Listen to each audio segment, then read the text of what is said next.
ফিতেটা কাটার দরকার ছিল আমার, তার পরিবর্তে শুধু অন্যজন ফিতে কাটছে, এতটুকু। এটা আমার একটু রাগ নয়। আমি ভাঙড়ের বিধায়ক, আমার প্রথম কাজ কি হবে? ভাঙড়ের উন্নয়ন, তাই না? যেমন হোক ভাঙড়ের উন্নয়ন হোক। হ্যাঁ, ফিতেটা সিস্টেমে ফিতেটা কাটার দরকার ছিল ভাঙড়ের বিধায়কের, তার পরিবর্তে ক্যানিং পূর্বের বিধায়ক কাটছে। কিন্তু ভাঙড়ের মানুষ তো উপকৃত হচ্ছে, আপনাদের উপর নির্ভর করছে। 500 টাকার বিরিয়ানির প্যাকেটে ভুলে গেলে হবে না, কিন্তু বলে দিলাম। তবে ছাড়বেন না, কি বললাম?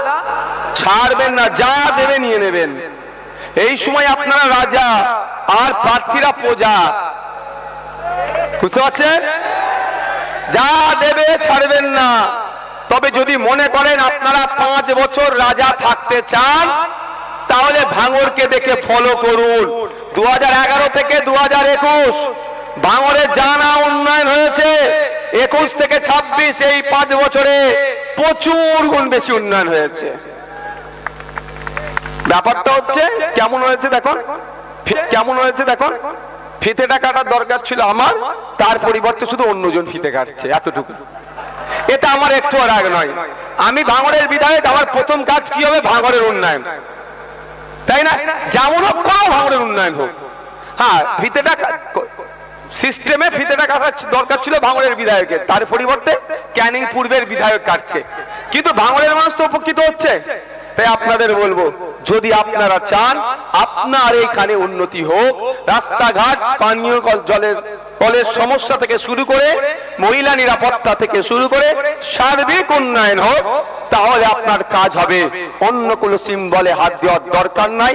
স্রোতের বিপক্ষে একবার হাঁটুন, হয়তো 2-4 দিন কষ্ট লাগবে, কিন্তু আগামী দিন আপনারা মাথা তুলে বাঁচতে পারবেন। এবং আপনার কণ্ঠ বিধানসভার মধ্যে আছে, আপনার হয়ে লড়াই করছে, আপনার হয়ে বলছে সে ওয়াকফ হোক আর দেবত্ব সম্পত্তি ফিরিয়ে নিয়ে আসা হোক, বা ওবিসি হোক, বা ফেক এসটি সার্টিফিকেট হোক, আপনার কণ্ঠ বিধানসভায় যাবে। তাই আমি আশা করতে পারি তো নাকি আপনাদের কাছে? আশা করতে পারি তো নাকি? যারা দূরে আছেন বাপেরা, আশা করতে পারি তো নাকি?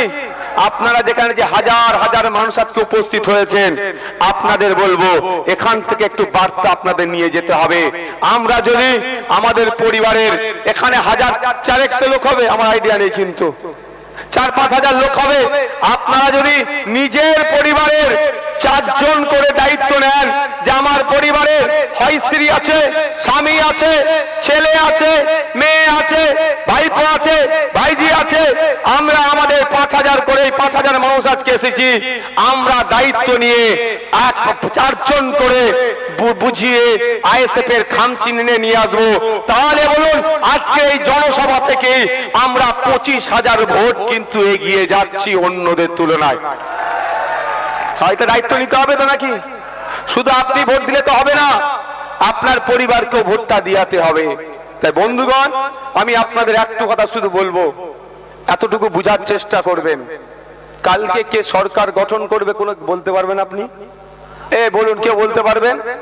কিন্তু ধরুন তৃণমূলের বাইরে কেউ সরকার গঠন করেছে, যা পরিস্থিতি তৃণমূল উল্টাচ্ছে। আমরা ওই জন্য সর্বোচ্চ লড়াই দিচ্ছি বামেদের যে জোট সঙ্গী আছে তাদের সাথে আমরা। নাহলে 2021 সালে আমরা 32টা সিটে লড়াই করেছিলাম সব মিলিয়ে, আর 2021 এখন পর্যন্ত মনস্থির করেছি কটা জানেন? 30টা। কিন্তু 5 বছর আমাদের দল এগিয়েছে না পিছিয়েছে?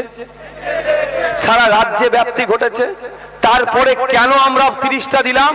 বৃহত্তর স্বার্থের জন্য, বাংলাকে বাঁচানোর জন্য। কোনো মতেই না বিজেপি বাংলায় আসে, কোনো মতেই না চতুর্থবারের জন্য তৃণমূল শাসন কার্যের দায়িত্ব পায়। এই দুই শক্তি বিজেপি এবং তৃণমূলকে বাংলা থেকে পরাস্ত করতে হবে, বিজেপিকে আটকাতে হবে, তৃণমূলকে হারাতে হবে। এই লক্ষ্যে এবং ধর্মনিরপেক্ষ শক্তিগুলো বিজেপির বিরুদ্ধে, তৃণমূলের বিরুদ্ধে যাতে ঐক্যবদ্ধ লড়াই করতে হয়, সেই জন্য আমরা বাংলার মানুষের স্বার্থে, বসিরহাটের মানুষের স্বার্থে, নদিয়ার মানুষের স্বার্থে, ভাঙড়ের মানুষের স্বার্থে, টোটাল পশ্চিম বাংলার মানুষের স্বার্থে আমরা স্যাক্রিফাইস করেছি, সিটের সংখ্যা কমিয়ে দিয়ে ঐক্যবদ্ধ হয়ে লড়াই করতে চাইছি, যাতে করে মানুষের কনফিডেন্স বিল্ড আপ হয়, মানুষ বুঝতে পারে আইএসএফ এর লক্ষ্য উদ্দেশ্য কি।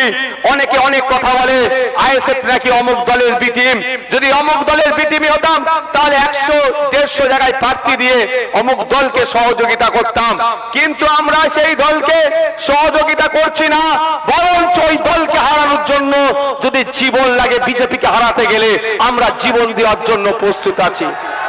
কিন্তু আমি একটা কথা আপনাদেরকে জানতে চাই, আপনারা এখানে যারা আছেন একটু হাত তুলে বলবেন বিজেপিকে হারানোর জন্য কারা কারা প্রস্তুত। এবার দেখবো কে বিজেপির দালাল আছে এখানে। এই দূরে যারা আছে, বিজেপিকে হারাতে গেলে যদি জীবন লাগে, এই জোরে বলেন, যদি জীবন লাগে, যদি জীবন লাগে বিজেপিকে হারাতে গেলে, জমো তো নাকি? এবার আপনি হাত নামান। আমার একটা ছোট্ট প্রশ্ন, বিজেপিকে এই বাংলায় যে জায়গা দিল তাকে যদি আপনি জিতিয়ে রাখেন, বিজেপিকে কি হারানো হবে? হবে হারানো? একটু ঠান্ডা মাথায় বুঝবেন।